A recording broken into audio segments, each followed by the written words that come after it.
Okay, so we've been steadily working through, as you can probably see if we bring you in. As you can see, we've added little bits of wire as well. This is just some scrap lead wire I've got left over. So we're just putting some cables in and things like that, just to sort of jazz it up a bit. But you probably see at the top here we've got a couple of the boxes for the radios and the oxygen, things like that. And then down the front we've got a few of them on there as well, so for the side of the instruments. So exactly the same has gone on the other one as well, on there and down the back. Okay, so what we're actually doing, it's a sort of layering effect with these particular ones. So down here, what we've actually got, we've got the instrument panel put on. This is just the black one, the back version.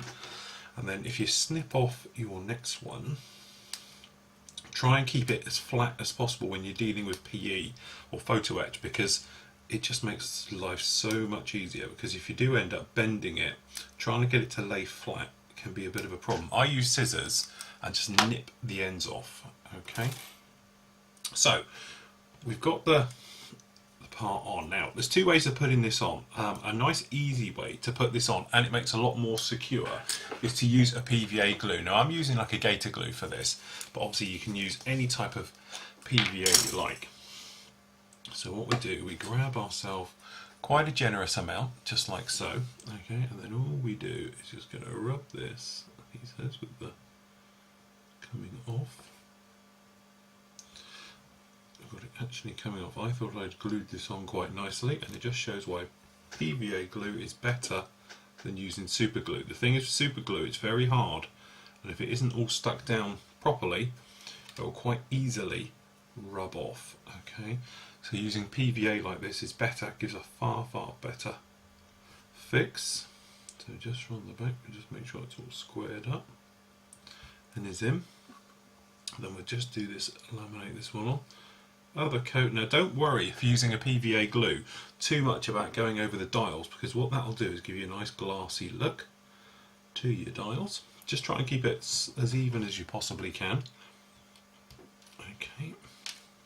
Now this is the great thing with, it says if you pick it up, with the coloured photo etch like this, is that you don't have to paint it. And that way the details that you can actually get are really very nice. So we just pop that in. Okay, just looking at the back to make sure it's as squared in as you possibly can. And there we have our instruments on there, just like that. Now we've got PVA white down the bottom. You can leave it or wipe it away at any point you like. But what we can do now, we can add a few of the other bits. I'll just check my references. So then what we can do is, we've got, we make sure we get these on in the right order. We've got part 20.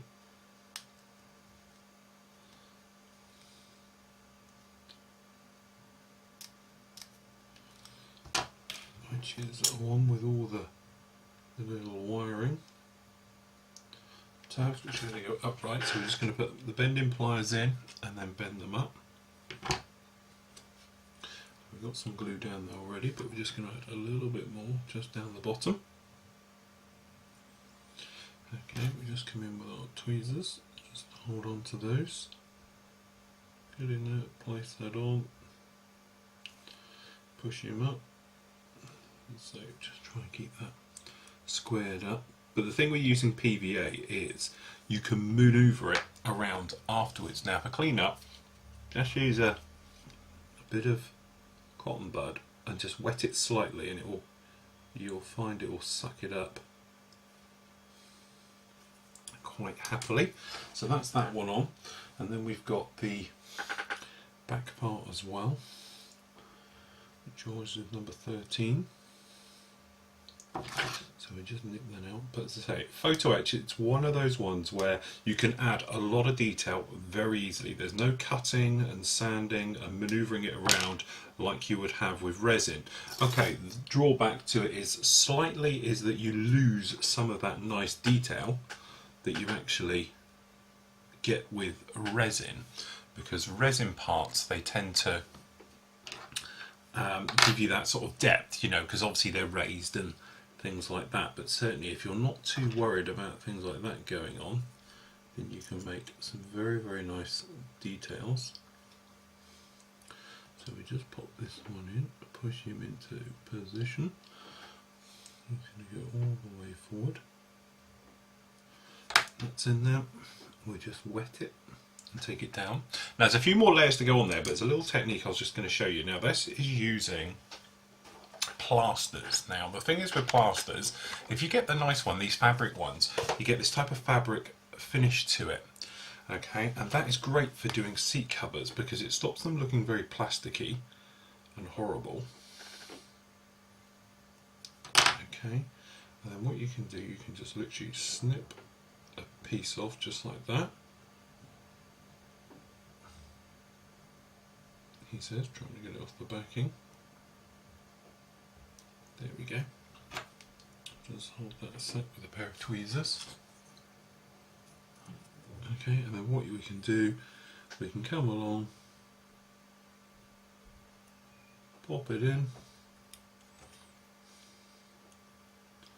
pop the seats on, just like that, and it gives us your sort of life vest look to them, but it gives them a bit of texture. Obviously you can go around and paint them up if you wanted to, and everything like that, but just I think gives it a little bit more sort of detail to them. So what I'm going to do now, I'm going to put the rest of these on. There's harnesses to go on here for the seat belts, which are these, and all these little bits that are going to go on. Get those fitted and then install the yokes and everything else. And then what we can do is we can then talk about getting the glass parts into this before we actually install everything.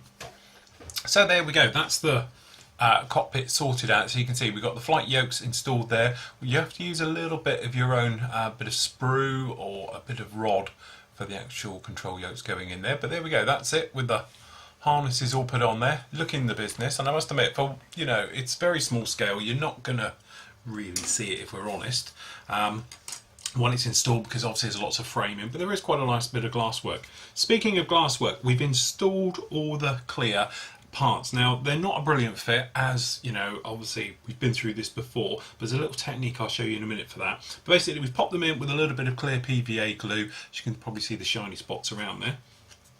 So then what you can do, you can come along now and test fit your cockpit, and you're hoping it fits now. So it should go in there and give us our cockpit installed just like so, he says, with it all falling over. There we go, that's it. There's a way where once it's seated in, it actually locks itself in. There we go. That's that seated in, or seated in. And it goes in just like that. Okay, so we can glue that into position. At the same time around the back here, we've put this in here. Now this is the cross beam for the ball turret, which is going to fit underneath. Now the way it goes is like a key. You've got this section here, it's going to come up and then it will lock in, hopefully. Goes in like this, and then you can twist it, and that's what holds it in. Okay, but because obviously it's a glass part, we want to fit that afterwards if we can, so we will. At the same time, we've put this little former in here, but the bomb racks themselves, we're going to put them in afterwards, because we can slip them up. They will slide up in there, so once we've got all the bombs painted up, we can put them in just like that, or if we're going to have bomb bay doors shut or open, obviously it depends, up to you. The other thing we've done at the same time, we've popped in and we put in the top turret in here.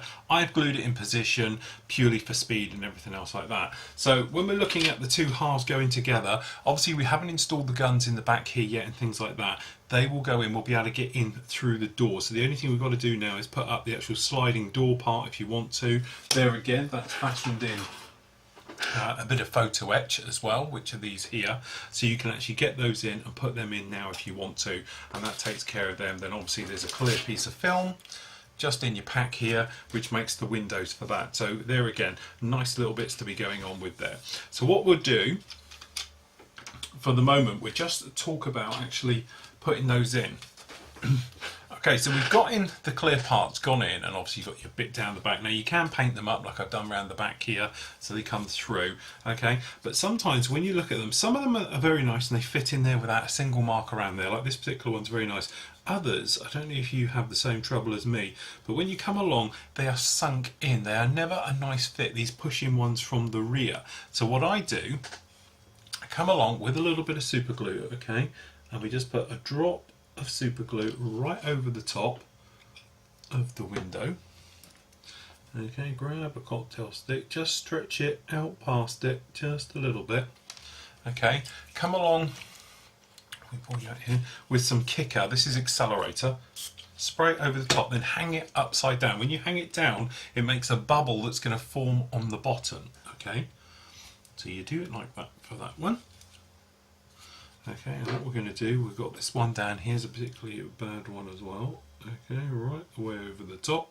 And this one here is an awful shape. It's not even a particularly good shape. Couple of squirts, hold upside down. Now you don't have to worry about the super glue because we've got the PVA glue. It stops it fogging up from the inside because they're covered over, so we won't have to worry about that at all. Now what you will notice, if you look through here now, you'll see they are fogging up big time, okay, and they're all going horrible here on the outside. Not particularly nice to look at, especially this one down here now. Okay, so don't worry about it, just give it a couple of moments to start to dry off. Now obviously it's a chemical reaction, so it is going to get warm, but once you're in there, if you take a thinner sanding stick, so that way you don't end up destroying all your detail around. Okay, now we're using just a medium grit. All we're going to do is sand this over the top. Now if you get any little white marks, what that is actual air bubbles that are filled up with dust now. And they should sand out. If not, you can come along either with a little bit more glue or a little bit of gloss, okay? And then you feel them over, and when they're totally smooth, like that one is, come along with a sanding sponge. Just give them a bit of a polish off, just to get rid of the scratches. Okay, just like that, and then come along with a polishing sponge and you can buff them up. Now it's got two little white eyes in that one at the moment, but what will happen is we can put a bit of gloss in there and that will get rid of those. But immediately you feel over it and it's completely polished, so we don't have any troubles with that one at all. So if we just do this one down here, and it just takes care of those problem shaped ones where they don't fit particularly nicely and everything else. If you use a smaller sanding stick, you won't end up obliterating all your detail around it. Okay, just over it like that. But you do tend to find some of the older kits, especially, you know, from the 70s, their windows are a terrible fit. Yeah, they just don't go on. Okay, it's that one now. So then what we do, pop in with our sanding sponge,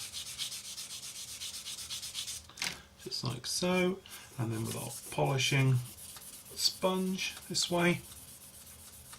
If we bring you nice and close, polishing sponge, okay, then the shiny side,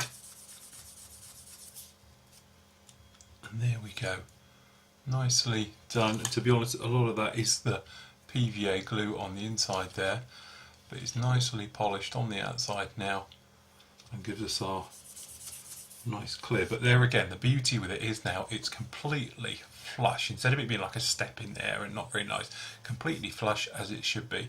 Same with this one over here. So you've got these couple of little spots on there, but a little bit of gloss in there will fill them up, take care of that. So we'll just show you the last one. Same thing again, coarse sanding stick.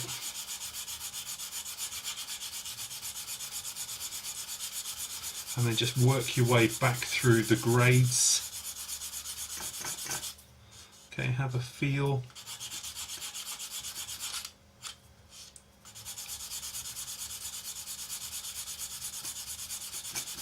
Okay, that's it, very nice. Sanding sponge. And so again, this one's going to have a little white mark in the middle. As I said, it's just a hole, and then the dust fills up the hole. So when you polish them out, sometimes they go, sometimes they don't.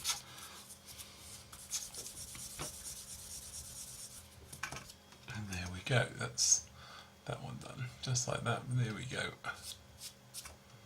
and a quick, easy way to get totally flush, because now we can just rescribe these panel lines in that are needed. But that way we have no problem with the glass having joins around it, because all too often you see people when they've got glass areas on the front, there's a big gap all the way around or a nasty step. That way you eliminate the step, it blends in neatly, and you can sand it over. And as I say, these bits here, if you get a brush, you should find you can usually hook out the dusty bits out of them.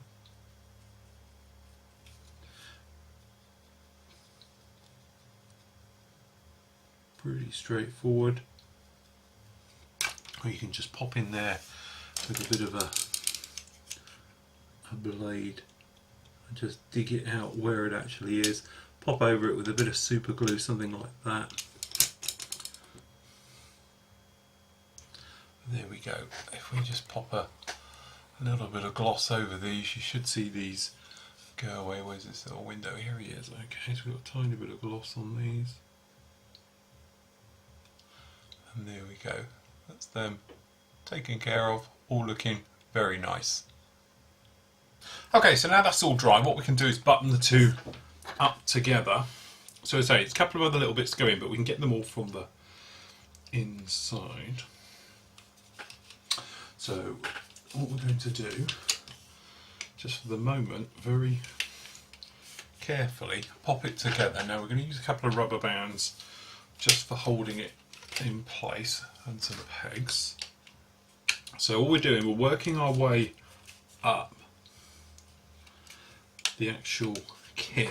So a few things, we've got to get this ball turret lined up, and as soon as it does, there's a bit of a click and it all sort of goes into place, which is handy. So once that one's in, what we can do is we'll get a band around here just to hold that one in. Tail we know is good. Got a couple of areas to sort out on there. Now the floor itself, you need it to go in between those locating tabs. That side's in, that side's in. But if you look, we've got a bit of a spread across this nose. So something obviously somewhere isn't liking how it's lined up. So that one should all be okay. So we just see if I can sand the bottom is all in. Just being a little bit awkward, shall we say, something around the top. But I'm hoping it will all just pull in. So what we're going to do, we don't have to worry about too much detail. We're just going to use a bit of super glue for the moment and just run it down this seam. Okay, bit of kicker.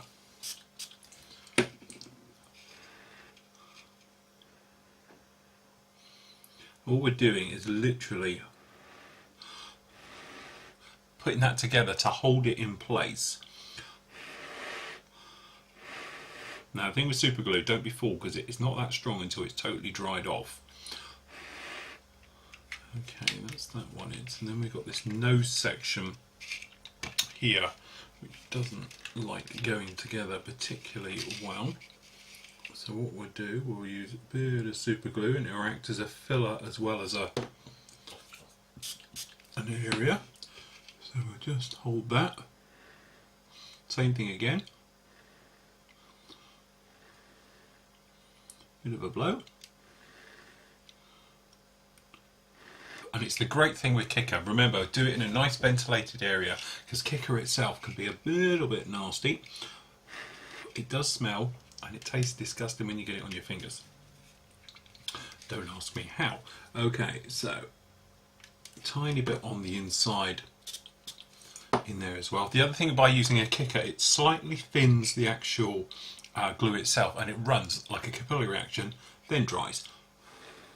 So again, very handy for what we use it for. Just remember, it is a chemical reaction, so when it dries, it does get hot.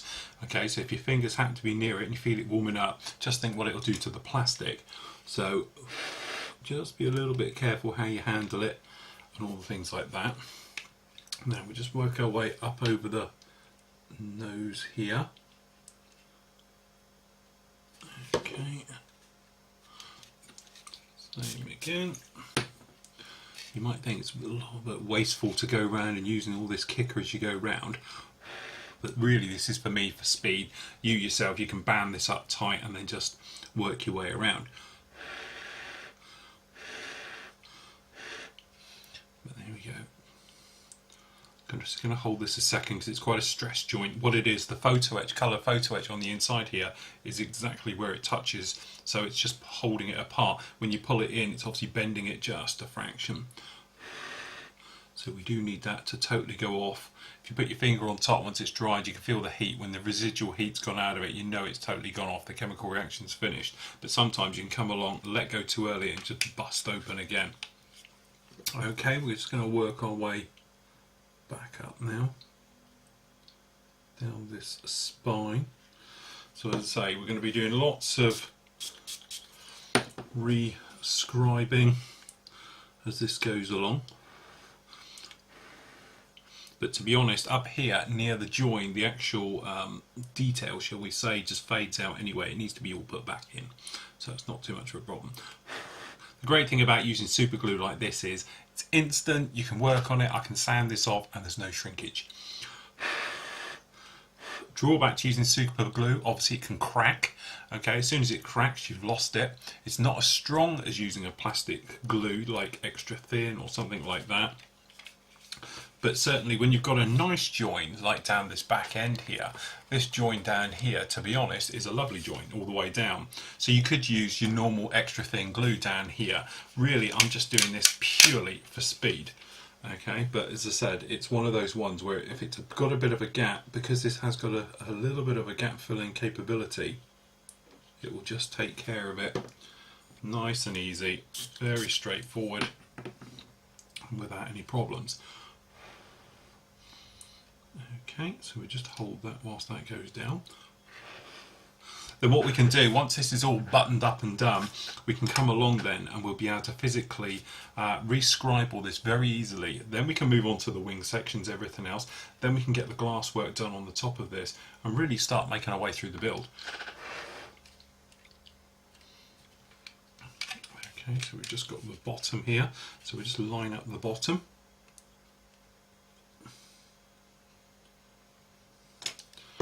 Okay, just down like that. Again, kick up.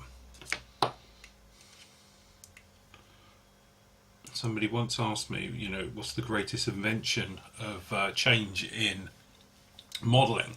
And as I always used to say, it was the invention of extra thin glues, because you don't get any glue marks like you used to. I think the second one after that has to be accelerators, because if you're using a kicker or an accelerator, it's so easy because you can put it down, squirt, job done, move on to the next one, you know, with no problems whatsoever. Okay, so we're just going to do these two joints here. We'll just put a tiny bit in where the back is here.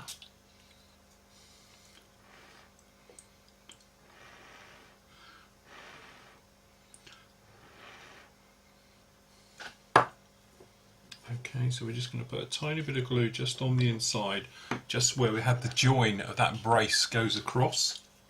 Same thing, it's a kicker. Okay, now this area here is a little bit nasty because it's open and shut, open and shut. So what we're going to do, we'll do it in sort of sections. So we just run the glue across like that.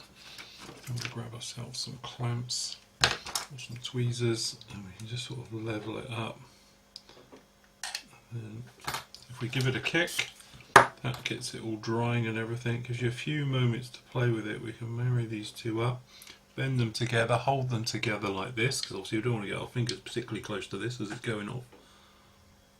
Okay, and as that is going off, we can just hold it like that and bring them together.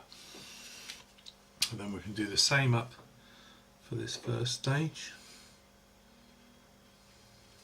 Okay, again, kicker. Bring these two halves together, hold them in place, And you can see now how much room we've got inside that bomb bay to put the bombs in it. But you may be deciding you're going to do this with the bomb bay doors shut or up.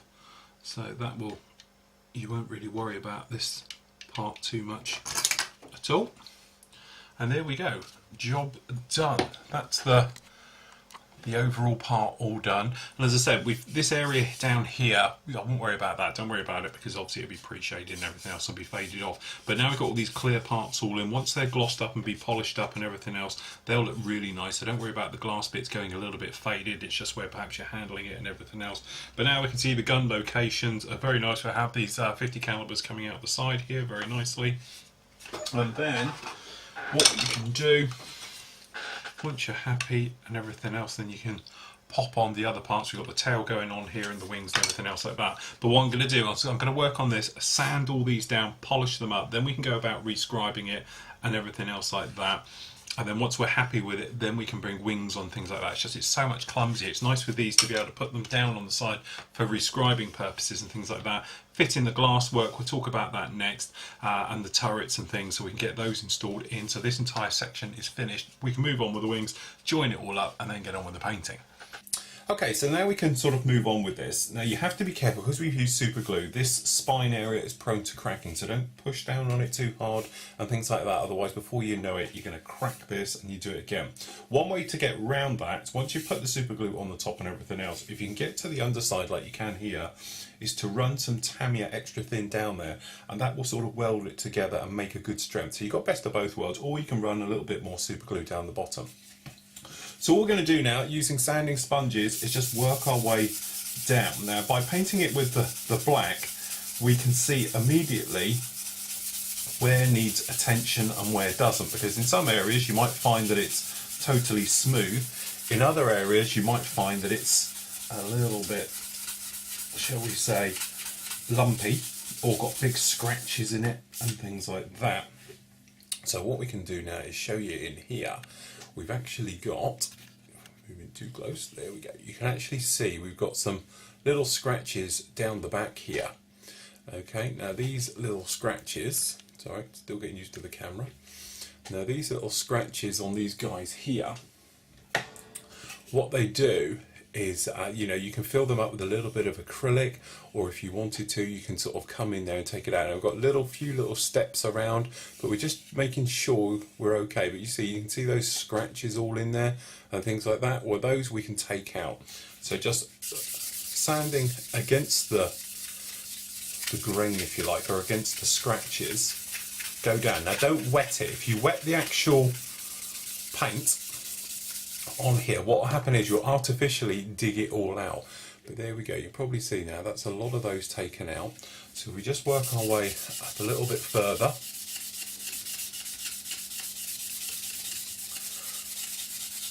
Just work our way up here. Now what we can do is we can move along then to a polishing sponge. Now all the polishing one is going to do, it's not going to do anything particularly major, but what it will do is take care of any scratches in the plastic and things like that, and you'll probably see in a minute it will get extremely shiny, because what it's doing, it's not only removing all the scratches, it's polishing the plastic and will make it extremely shiny, which is great because it will give you a really nice finish for your paintwork to go on. You can probably see how shiny it is in there now. There you go, you can see how glossy that is. Now that's perfect, it's exactly what we want.